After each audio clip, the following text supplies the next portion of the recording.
had ever told me a few years ago that we would ever read headlines like these in American newspapers, I would have called him crazy. Yet here we are, reading them. In the middle of the 20th century, in the United States of America, hundreds and hundreds of teenage boys and girls are becoming hopeless dope addicts every year. It's fantastic, it's unbelievable, and it's terrible, but it's true. The government maintains 2 hospitals just to treat drug addicts at Lexington, Kentucky, and Fort Worth, Texas. It used to be a rare thing for a juvenile to be admitted, but look at these recent figures. And remember, these are only confirmed addicts who have come to the attention of federal authorities. How many others are still only occasional users of marijuana or heroin, morphine, or in some cases sleeping pills? It's pretty hard to estimate. But there's one sure thing. Nobody is going to stay an occasional user very long. This is one game nobody beats. If you use narcotics, before long you'll have the habit, about the hardest in the world to break. And the dope addicts say, you're hooked. Well, how does one become hooked? The simplest way to answer that is to talk to someone who has had the experience. This is the home of Mr. and Mrs. Walter Howard. They just got their teenage daughter back after a 6-month nightmare that even Edgar Allan Poe couldn't have improved on. Mrs. Howard agrees to let us talk to her daughter, Phyllis, when we explain that we could use her case to help others avoid the same mistakes.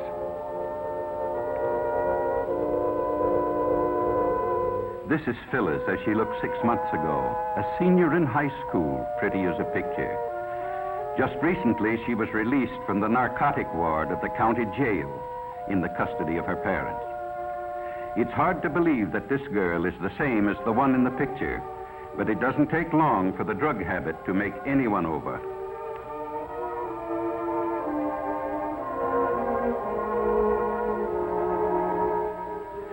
Phyllis wasn't anxious to talk about her experiences with dope, but she could see how her story might be used to help others, and she began to talk.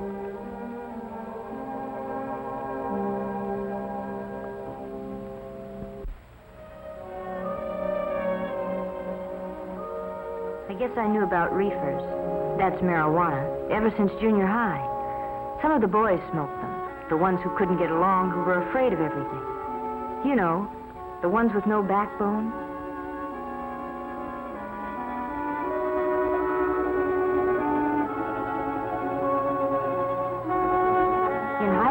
My girlfriend Ann and I went around with Jim and Bob. They both smoked pot. That's jive talk for marijuana. And after a while, Ann and I got so that we did too.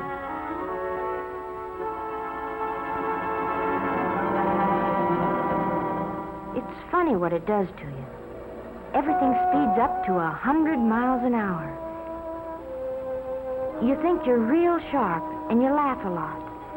You feel like you're the biggest person in the world.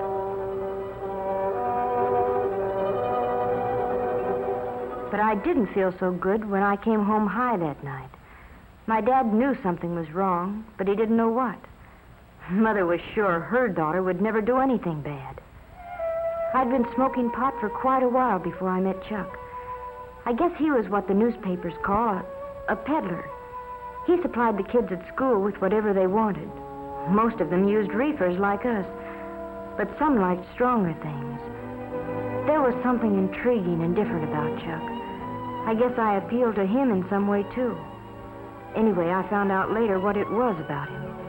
He had the heroin habit. He was hooked. Chuck and I started running around together, and one night he asked me up to his place. I knew by now he started peddling after he got the habit, so he could get H for himself. He needed a lot, because he had a big habit. You know something about hypes? They're like a disease. They don't like to see anybody not using the stuff just because they do. Chuck finally talked me into using heroin. He said it would make him feel better. So I tried it. But I was going to be smart. Just take it or leave it. Nothing was going to happen to me. But before I knew it, I was hooked. Bad. I had a heroin habit as big as Chuck.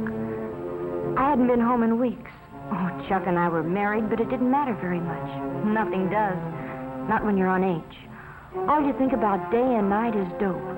How much you've got, where to get more, what you'll do if you can't get it. And then they'd got Chuck.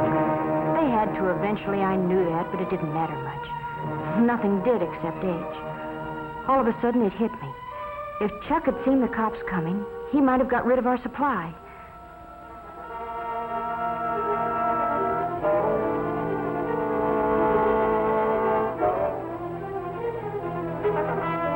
That's what happened. Chuck got rid of everything. Probably in the garbage disposal.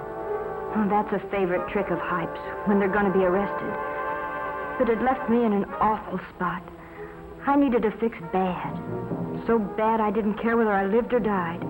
And I didn't know whether I'd ever get another cap.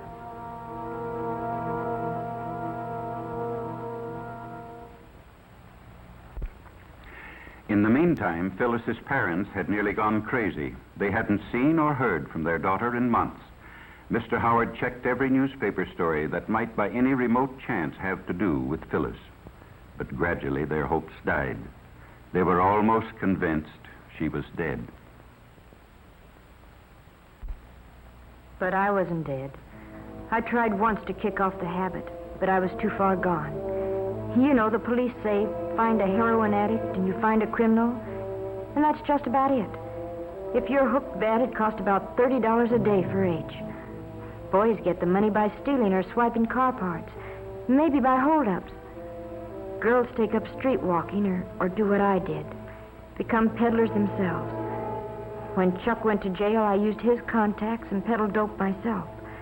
Sure, I knew it was wrong, but when you're hooked, you can't help yourself. They got me eventually, too, just like they did Chuck. And when I was arrested, I was almost glad. I told them I wanted help. I wanted to try and kick it off. Oh, it was horrible. 5 days, and I didn't care whether I lived or died. It feels like your skin is being torn right off you, and then you ache all over and get sick and you can't breathe. Your nose runs and you have a high fever, and then you pass out, but when you wake up, it starts all over again. 5 days. But I was lucky. I kicked it off, and I've never used dope since. Maybe what happened to me will keep it from happening to somebody else. Or I don't even want to talk about it. And all I hope is that someday I can forget it. Well, that's Phyllis's story. In the United States of America, 20th century. Unbelievable, isn't it, that such things can happen? Phyllis's case is typical. Most teenagers start off with marijuana. Then they decide to see if heroin has any kick. It does. Sometimes it only takes a few days to find out they can't leave it alone. In order to get money to buy it, they turn to crime. And that's the story. There are practically no happy endings when you fool with drugs. Doctors say restoring an addict to normal life is about the toughest thing in medicine. Well, what's the answer? Enforcement? Yes, that's one of them, certainly. In the Far East a few years back, they were lining up dope peddlers and shooting them in the back of the head. But it didn't stop addiction. It just made it harder for victims to get the stuff. No, the answer is a simple one. Just use your head. Leave narcotics absolutely alone. Remember what happened to Phyllis and others like her. Talk it over with your parents or school counselor, somebody you have confidence in.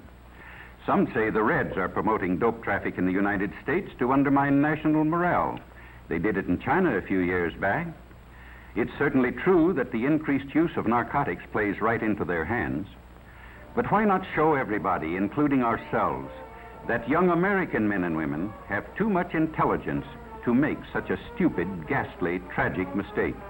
Let's make tomorrow's headlines read like this.